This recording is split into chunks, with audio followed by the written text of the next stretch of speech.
भर्गो देवस्य धीमहि धियो यो नः प्रचोदयात्। ॐ भूर्भुवः स्वः तत्सवितुर्वरेण्यं भर्गो देवस्य धीमहि धियो यो नः प्रचोदयात्। ॐ भूर्भुवः स्वः तत्सवितुर्वरेण्यं भर्गो देवस्य धीमहि धियो यो नः प्रचोदयात्। धियो यो नः प्रचोदयात्। हे सर्वरक्षक, प्राणदायक, दुख विनाशक, सुखदायक परमात्मा, आप ही सकल जगत के उत्पादक हैं, सर्वश्रेष्ठ वरणीय हैं और समस्त क्लेशों को भस्म करने वाले शुद्ध स्वरूप हैं। आप परमात्मा देव का हम गायत्री मंत्र से ध्यान करते हैं, उपासना करते हैं और व्यवहार काल में आपकी आज्ञा का पालन करते हुए दान, धर्म, सेवा, परोपकार, यज्ञ, स्वाध्याय, सत्संग, साधना आदि के माध्यम से आपकी ओर बढ़ना चाहते हैं, आपके मोक्ष पद को प्राप्त करना चाहते हैं। इसीलिए समस्त कार्यों को हम निष्कामता पूर्वक कर सकें, ऐसी पवित्र बुद्धि हमें प्रदान कीजिए। ओम शांति शांति शांति। सबको सादर नमस्ते। आज हम विचार करेंगे कि ईश्वर किसका कल्याण करता है और क्या हम ईश्वर के लिए कुछ दान कर सकते हैं।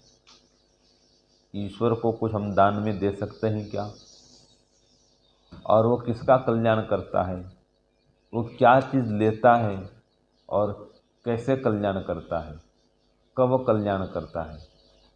ठीक है, तो इसका एक मंत्र है, वैदिक विनय ग्रंथ का चैत्र मास का चौथा मंत्र है। तो पहले इसको पढ़ते हैं, फिर इसके अर्थ पर विचार करेंगे और विषय को उपस्थित करेंगे। मंत्र है ओम यदंगदासुषे, बोलिए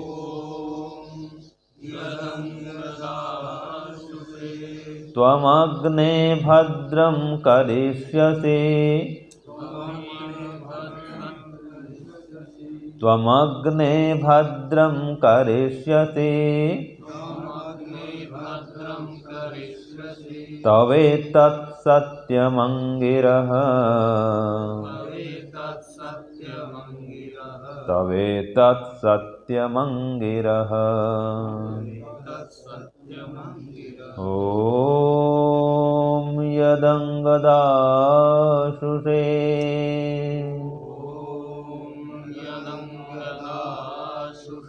त्वमग्ने भद्रं करिष्यसि, त्वमग्ने भद्रं करिष्यसि, तवेतत् सत्यमंगिरः,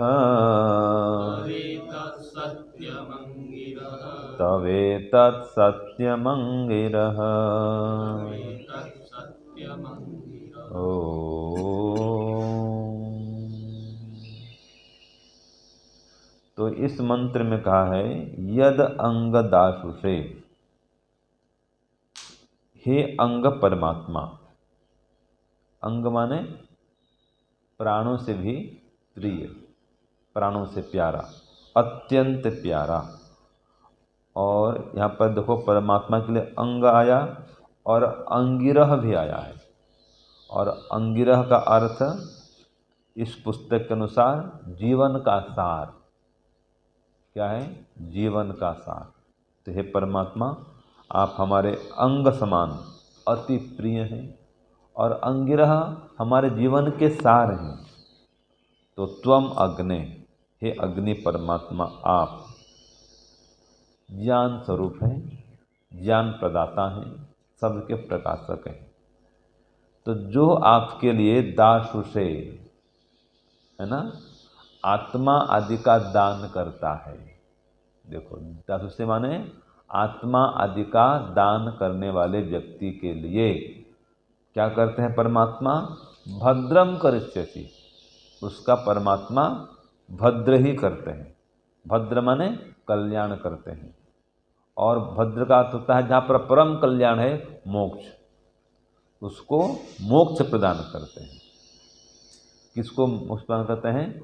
जो परमात्मा के लिए आत्मा आदि का दान करता है। तो तवे तत्सत्यम अंगिरह, हे परमात्मा, हे अंगिरह परमात्मा, ये आपका सत्य संकल्प है, ये आपका सत्य व्रत है, ये आपका अटल नियम है कि जो आपके प्रति आत्मसमर्पण कर देता है, ठीक है, आप उसका कल्याण ही करते हैं, इसमें कोई संशय नहीं है। तो हम परमात्मा को क्या दान कर सकते हैं? तो यहाँ पर कहा आत्मा आदि का दान कर सकते हैं। तो आदि में क्या लेंगे? मन, बुद्धि और इनके द्वारा जो भी कर्म करते हैं, मन, बुद्धि, शरीर से हम जो भी कर्म करते हैं, ठीक है, उन समस्त कर्मों को परमात्मा को हम अर्पित कर दें। ये है परमात्मा को दान देना। तो आत्मा को भी उसके अर्पित कर देना। तो इसका मतलब क्या हुआ? आत्मा का दान कर देना परमात्मा को, मतलब हाँ, उसकी आज्ञानुसार ही चलना, ये है आत्मा का दान करना। और मन, बुद्धि, इंद्रिय, शरीर आदि से जो भी कर्म करते हैं, उन समस्त कर्मों को परमात्मा को अर्पित कर देना। अपने इच्छा को छोड़ करके ईश्वर की इच्छा अनुसार चलना, यह है आत्मा आदि का दान कर देना। आत्मा, मन, बुद्धि सबको हमने परमात्मा को अर्पित कर दिया, माने उनको दान दे दिया। अब हमारा कुछ भी नहीं रहा। आप किसी को कोई वस्तु दान देते हैं तो दान देने के बाद में क्या उस पर आपका अधिकार रहता है? नहीं रहता। आपने दान कर दिया। ऐसे मन को दान कर दो परमात्मा को, तो जैसा परमात्मा चलाए वैसा चलो, मनमानी काम मत करो, ठीक है। वेद के विरुद्ध काम मत करो, ईश्वर के विरुद्ध काम मत करो, मन को परमात्मा के अनुकूल चलाओ। ये है मन का दान करना। आत्मा को परमात्मा के अनुकूल चलाओ, ये आत्मा का दान करना है। बुद्धि को ईश्वर के अनुसार बनाओ, उसके अनुसार चलाओ, ये बुद्धि का दान करना है। समस्त शारीरिक कर्मों को परमात्मा को अर्पित कर दो, ये पूरे शरीर का दान हो गया। शरीर को अर्पित कर दो, जो भी शारीरिक चेष्टा करूँगा सब आपको अर्पित करता हूँ। तो इस प्रकार हम परमात्मा को दान दे सकते हैं। शरीर, मन, इंद्रिय, बुद्धि, इन सब को ईश्वर को अर्पित कर दें, उसके प्रति समर्पित हो जाएं, और इनके माध्यम से जो कर्म करें उन कर्मों को भी ईश्वर को अर्पित कर दें। ये होता है परमात्मा को दान करना। और परमात्मा को क्या दान नहीं करें? किस वस्तु को दान करने का पता नहीं है तो लोग प्रसाद खिलाते हैं भगवान को, देखा आपने? भोग लगाते हैं। तो उसको क्या अन्न का दान करना भाई? परमात्मा को कोई अन्न दान नहीं चाहिए, वस्त्र दान नहीं चाहिए, उसको लोग वस्त्र पहनाते हैं। तो उसको कोई ये अन्न वस्त्र नहीं चाहिए। परमात्मा को अन्न वस्त्र आदि का दान नहीं करना चाहिए, उसको इसकी आवश्यकता नहीं है। अगर वो अन्न वस्त्र ग्रहण करने लग जाए तो ब्रह्मांड भर का अन्न अकेला खा जाए, है कि नहीं है? वो सब जगह व्याप्त है, तो उसके लिए सारा अन्न कम पड़ जाएगा। और अगर वो वस्त्र पहनना शुरू कर दे तो सारा ब्रह्मांड उसका शरीर है, तो वस्त्र भी कम पड़ जाएंगे, ब्रह्मांड भर के कपड़े उसके लिए कम पड़ जाएंगे। तो उसको अन्न वस्त्र का दान क्या करना, वो नहीं चाहिए उसको। आत्मा का दान करो, मन का दान करो, बुद्धि का दान करो, पूरा आत्मसमर्पण कर दो, ये है दान। तो जो आत्मदानी होता है ना जी, उसके कुछ लक्षण होते हैं, लिखो। आत्मा का दान करने वाले लक्षण कितने होते हैं? मुख्य रूप से 3 लक्षण होते हैं। जो आत्मा मन बुद्धि का दान करता है उसके 3 लक्षण होते हैं। पहला, वह सतत ईश्वर का स्मरण करता है, ईश्वर से संबंध जुड़ करके रखता है, ये प्रथम लक्षण है। ईश्वर प्रणिधान बना के रखता है, ये तीनों एक ही बात है। ईश्वर का स्मरण करता है, या ईश्वर प्रणिधान बना के रखता है, या ईश्वर का जप ध्यान करता है, या ईश्वर से संबंध को हमेशा जोड़ करके रखता है, ये प्रथम लक्षण है। दूसरा लक्षण है, वो स्वाध्याय सत्संग युक्त जीवन बनाता है। स्वाध्याय करेगा, सत्संग करेगा और ईश्वर की बातों को ही सुनेगा, पढ़ेगा, ये इसका लक्षण है।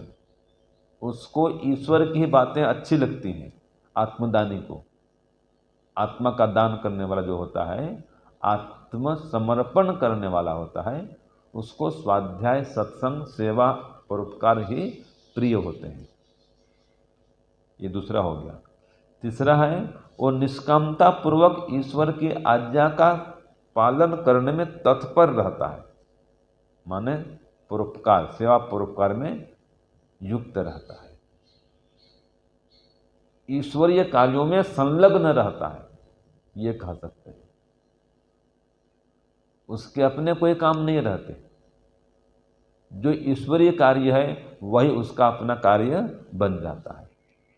ईश्वर की उपासना करना ईश्वरीय कार्य है, यज्ञ करना ईश्वरीय कार्य है, ठीक है। सेवा करना, परोपकार करना, स्वाध्याय करना, वेद को पढ़ना, वेद के ज्ञान को प्राप्त करना और वेद के ज्ञान को फिर दूसरों को प्राप्त कराना, अर्थात वेद पढ़ना और वेद पढ़ाना। तो ये 3 काम करता है। पहला, ईश्वर प्रणिधान अर्थात ईश्वर का जप ध्यान करता है, ईश्वर से संबंध जोड़ता है, पहला काम उसका प्रथम लक्षण यह है आत्मदानी का।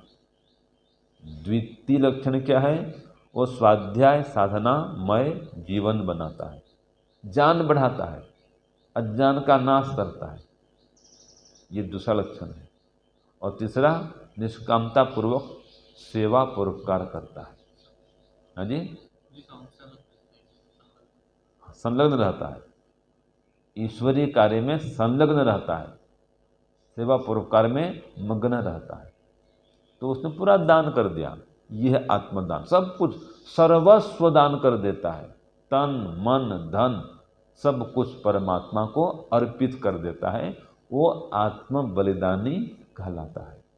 तो ऐसे आत्म बलिदानी का परमात्मा कल्याण ही करते हैं। इसलिए इसकी व्याख्या में कहा कि न ही कल्याणकृत कश्चित दुर्गतिम तात गच्छति, और इसको और प्रकार से कहें तो न ही अकल्याणकृत कश्चित सद्गतिम तात गच्छति। प्रथम अर्थ क्या है कि न ही कल्याणकृत कश्चित, जो कल्याणकारी कार्य करता है कोई भी, वो कभी भी दुर्गति को प्राप्त नहीं होता है। क्या लिखा है इसमें कि न ही कल्याणकृत कश्चित दुर्गतिम तात गच्छति। जो कल्याणकारी कार्य करता है, दूसरों के कल्याण में तत्पर रहता है, वो कभी भी दुर्गति को प्राप्त नहीं होता है। और उससे उल्टा कर दो, जो अकल्याणकृत कार्य करता है तो उसका होगा न ही अकल्याणकृत कश्चित सद्गतिम तात गच्छति। जो अकल्याणकारी कार्य करता है वो कभी सद्गति को प्राप्त नहीं होता है। ये परमात्मा का नियम है, याद रखना। गलत काम करेंगे सद्गति नहीं होगी, और अच्छा काम करेंगे दुर्गति नहीं होगी। ये परमात्मा का नियम है। इसलिए मंत्र में कहा है तवे तत्सत्यम अंगिरह, कि हे अंगिरह परमात्मा, ये आपका सत्य संकल्प है कि ऐसे कल्याणकारी कार्यों में तन मन धन का दान करने वाले जो लोग हैं, आप उसका भद्र ही करते हैं, उसका कल्याण ही करते हैं, उसकी उन्नति प्रगति ही कराते हैं। तो देखो, ये तो हो गए आत्मदानी व्यक्ति। इसके उदाहरण कौन मिलेंगे आपको? कृष्ण, श्री रामचंद्र, कृष्ण, ठीक है, ओ महर्षि दयानंद और स्वामी गुरु गिरिजानंद, ठीक है, और महापुरुष माने जितने महापुरुष हैं, ये सभी महान पुरुषगण कैसे हैं? आत्मदानी हैं, ईश्वरीय कार्य के लिए अपने जीवन को अर्पित करने वाले हैं। देश सेवा के लिए भी, से महारानी लक्ष्मीबाई देश सेवा के लिए अर्पित कर दी अपने जीवन को, वो भी आत्मदानी है, ठीक है। तो जो बड़े बड़े राष्ट्रभक्त हैं, वीर बलिदानी हैं, वो सभी आत्मदानी हैं। देश को स्वतंत्र करने के लिए बलिदान हो गए वीर भगत सिंह, चंद्रशेखर आज़ाद, ये सब आत्मदानी हैं। तो ऐसे आत्मदानियों का परमात्मा कल्याण ही करता है। इसके विपरीत जो आत्मदानी नहीं होते हैं वो कैसे होते हैं? नास्तिक होते हैं, ईश्वर की आज्ञा का पालन नहीं करते, उसका स्मरण भी नहीं करते। और अनेक लोग तो ईश्वर को मानते ही नहीं हैं, स्वयं को ईश्वर मान लेते हैं। जैसे कि हिरण्यकश्यप, वो स्वयं को ईश्वर मानता था कि मैं खुद ईश्वर हूँ भाई, ठीक है ना। कई लोग ऐसे होते हैं, कोई ईश्वर को मानते नहीं है, अपने को ही स्वयं ईश्वर मान लेते हैं। आपने देखा होगा इतिहास में, आज भी ऐसा हो रहा है। बड़े बड़े साइंटिस्ट लोग ईश्वर को नहीं मानते हैं, उसकी कोई आवश्यकता नहीं है बोलते हैं। तो ये आत्मदानी के विपरीत चलने वाले लोग हैं, ठीक है। परमात्मा की सत्ता को स्वीकार नहीं करते, ईश्वरीय आज्ञा का पालन भी नहीं करते, अपने भौतिक सुखों को प्राप्त करने में और भौतिक सुख बढ़ाने में लगे रहते हैं। तो ये कृष्ण के विपरीत चलने वाले कंस हैं, राम के विपरीत चलने वाले रावण हैं। तो रावण है, कंस है, शिशुपाल है, हिरण्यकश्यप है, ताड़का और भी आतंकवादी लोग, ये सब कैसे हैं? आत्मदानी के विपरीत लक्षण वाले हैं। ये आत्महंता हैं, आत्मदानी नहीं है, ये आत्महंता है, हनन करने वाले हैं, आत्मा के विरुद्ध चलने वाले हैं। तो ऐसे लोगों का परमात्मा कल्याण कभी नहीं करता है। ये सब स्वार्थी हैं, ठीक है, अपने स्वार्थ के लिए काम करते हैं। और याद रखिए, जो स्वार्थी व्यक्ति होता है वो कभी कल्याण को प्राप्त नहीं हो सकता है। जो परमार्थी होता है, परोपकारी होता है, वो सदैव कल्याण को प्राप्त होता है, क्योंकि परमात्मा उसका कल्याण ही करता है। किसका? परोपकारी का, परमार्थी का, ठीक है, ईश्वर की भक्ति करने वाले का, वो परमात्मा हमेशा भद्र करता है, कल्याण करता है। तो इसलिए हम अपनी इच्छा को छोड़ करके ईश्वर की इच्छा को अपनी इच्छा बना लें, ईश्वरीय कार्यों में संलग्न हो जाएं। यही आत्मदानी होने का लक्षण है। तो ऐसे आत्मदानी व्यक्ति का परमात्मा कल्याण ही करता है। और देखो, परमात्मा की इच्छा को अपनी इच्छा कर लें, तो परमात्मा की इच्छा क्या है जी? ईश्वर की इच्छा क्या है? हाँ, कि समस्त संसार वालों को मैं सुखी कर दूं, समस्त जीवों को दुखों से तार दूं, ये परमात्मा की इच्छा है। उसकी अपनी कोई इच्छा नहीं है, वो अपने लिए कुछ भी चाहता नहीं है। तो क्या चाहता है? हमारा कल्याण चाहता है, समस्त जीवों को सुख देना चाहता है। तो ये परमात्मा की इच्छा है। तो हम भी इच्छा करें कि समस्त प्राणियों को हम सुख देने का प्रयत्न करें। परमात्मा कभी किसी को अन्यायपूर्वक दुख नहीं पहुंचाता, तो हम भी किसी को अन्यायपूर्वक दुख न देवें। ठीक है जी। परमात्मा सबको सुख देना चाहता है, और जो उसके अनुकूल चलता है उसको सुख देता भी है। कभी किसी का अहित नहीं चाहता, किसी से द्वेष नहीं करता, किसी की हानि नहीं करता। तो हम भी इस इच्छा को अपनाएं परमात्मा की, किसी की हानि नहीं करें, किसी प्रति द्वेष नहीं करें, किसी का नुकसान नहीं करें, न्यायपूर्वक सबके साथ व्यवहार करें, मधुरतापूर्वक व्यवहार करें, सच्चाई से व्यवहार करें, ईमानदारी से व्यवहार करें, और जीवन में खूब प्रगति प्राप्त करते हुए ईश्वर से कल्याण को प्राप्त करें, भद्र को प्राप्त करें। और अंतिम अर्थ है भद्र का मोक्ष को प्राप्त करें। वहाँ कल्याण ही कल्याण है। 100% भद्र कहाँ होगा? मोक्ष में। तो उस मोक्ष पद को हम प्राप्त करें। तो याद रखिए, ये ईश्वर का नियम है भाई।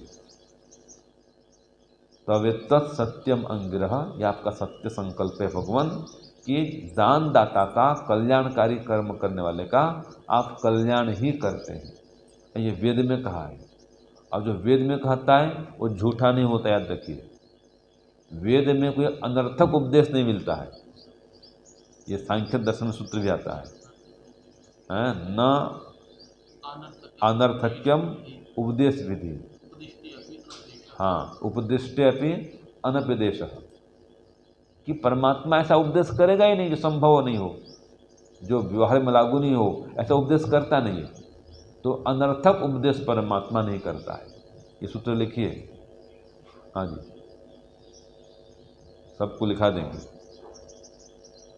ठीक है, कि न अनर्थक उपदेश विधि,